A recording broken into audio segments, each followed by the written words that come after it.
Olá, meus queridos, tudo bem, meus irmãos, minhas irmãs, a paz do Senhor. Vou fazer uma pergunta. Você já ouviu falar da síndrome ou a doença da vaca louca? Sim, já ouviu? Não ouviu? Foi noticiado, né, bastante, principalmente na década de 70 e 80, certo? Aqui na nossa confederação no Brasil. E a síndrome da vaca louca, na verdade, ela era uma doença, que atacava os bovinos, né, os gados, certo? E trazia algumas consequências, entre elas, certo? Eles tinham dificuldade de locomoção e também passava por nervosismo. Isso era um dos sintomas que era identificado quando os gados eram atacados por essa síndrome, que informalmente era chamado também o mal da vaca louca. Agora, olha que interessante, né? A Bíblia, ela usa muitas vezes ilustrações comparando-se Israel, até mesmo a igreja, na virtude de animal ou de coisas também. Por exemplo, aqui no livro de Oséias, capítulo 4, versículo 16, diz assim: porque como uma vaca rebelde se rebelou Israel, agora o Senhor os apacentará como um cordeiro em um lugar espaçoso, tá certo? Então, o que podemos aplicar para nós sobre essa questão da síndrome da vaca louca? A primeira observação é o seguinte: a natureza deste mal, né, deste mal chamado a síndrome ou o mal da vaca louca. A primeira é a natureza, a gênese dele. Segundo alguns especialistas, acreditam que a gênese dessa doença ela está no fornecimento da ração, isto é, na alimentação. Então, o que causava prejuízo para o gado nesse período era justamente a alimentação por estes animais e continha o que? Uma carcaça de ovinos sem o devido aquecimento, como era feito na década de 70 e 80. Então, tudo começa pela alimentação. Assim é a nossa vida espiritual também. Se a nossa alimentação for de má qualidade, então temos tudo para ter também uma má qualidade de vida.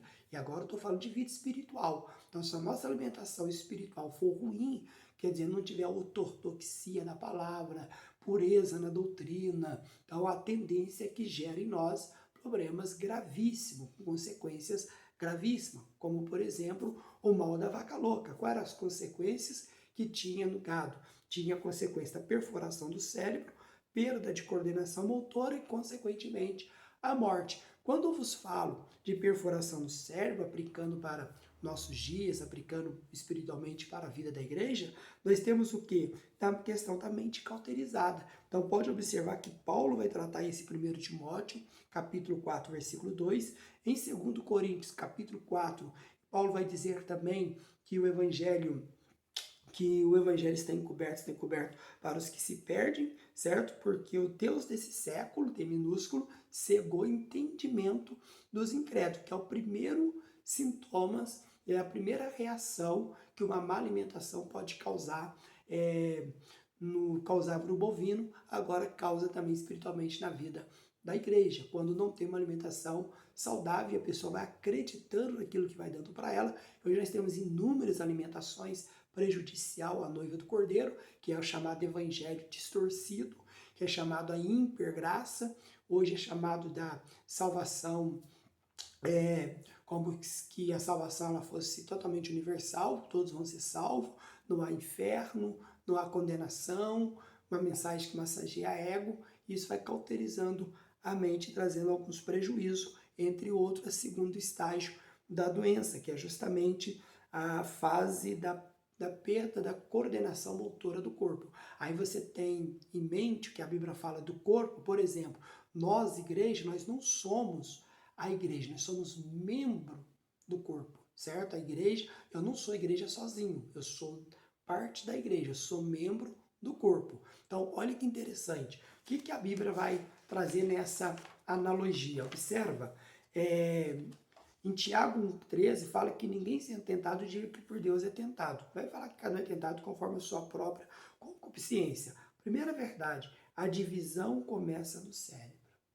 Então, se a mente está cauterizada, agora eu vou entender que não tem mais pecado. Eu vou fazer da minha forma. E aí eu posso me entregar ao pecado. A entrega para o pecado começa no cérebro, por isso que Romanos 6, 12 ao 13 fala alguma coisa, que não reine, portanto, pecado em vosso corpo mortal, para lhe obedecerdes em sua concupiscência, nem tampouco apresentei vossos membros ao pecado por instrumento de iniquidade, mas apresentai-vos a Deus como vivos dentre os mortos, e os vossos membros a Deus como instrumento de justiça, né? Então tudo começa aqui. Se eu deixar minha mente cauterizar, vai refletir no meu corpo, certo? E lembrando que esse corpo, que eu e você somos membro de um corpo de Cristo.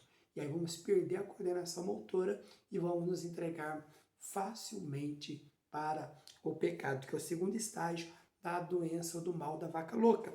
Outra questão é que aí é pior, a duração de 6 meses de vida, quando essa doença é identificada, esse mal, essa síndrome da vaca louca identificada, ela vai causar o quê? A morte. Aí a pergunta é, o que é a morte? Né? Thanatos é o resultado do pecado dos nossos pais, e a morte caracteriza-se de duas maneiras. Primeiro, a morte como estado, e segundo, a morte do agente, né? Apocalipse 6, 8. O que nós temos? A morte, podemos trazer aqui sobre 3 tipos de morte, que é a morte física, morte espiritual e morte eterna.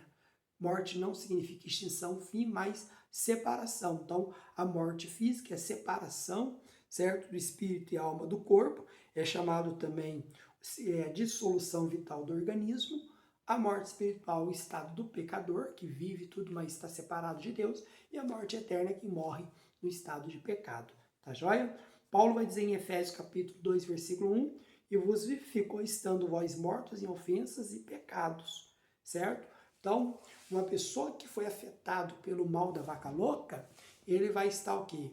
Com a mente cauterizada, não vai enxergar pecado em nada mais, achar que tudo é comum e, consequentemente, vai estar morto. Pode até estar na igreja, cantar, pregar, fazer muitas coisas, mas espiritualmente ele está morto. Mas a palavra de Deus é muito maravilhosa, né? Porque diz assim, porque como uma vaca rebelde, então essa síndrome, esse mal da vaca louca, só pega naqueles que comportam como uma vaca rebelde, como uma vaca desobediente, certo? Se rebelou Israel, agora o Senhor os apacentará como cordeiro em um lugar espaçoso. Qual a diferença da vaca e o cordeiro na condução do seu domo? Olha que interessante. A vaca, ela é conduzida no berro. Então, quando você vê um crente que você tem que só estar gritando com ele, chacoalhando, uma pessoa que não é submissa, que tem dificuldade em obedecer, é porque está comportando como uma vaca rebelde, pode estar passivo, aí é o mal da vaca louca.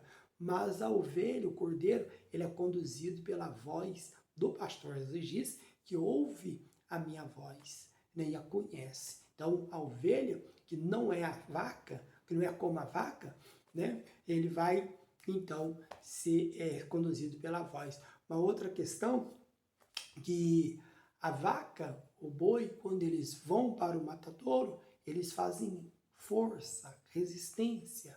Assim, é a pessoa rebelde quando está na prova e na luta. Rebelia até contra Deus. Né? Eu não aceito, Deus virou as costas, até blasfema. Mas a ovelha, diz lá Isaías 53, ela vai muda, né? Não abre a boca.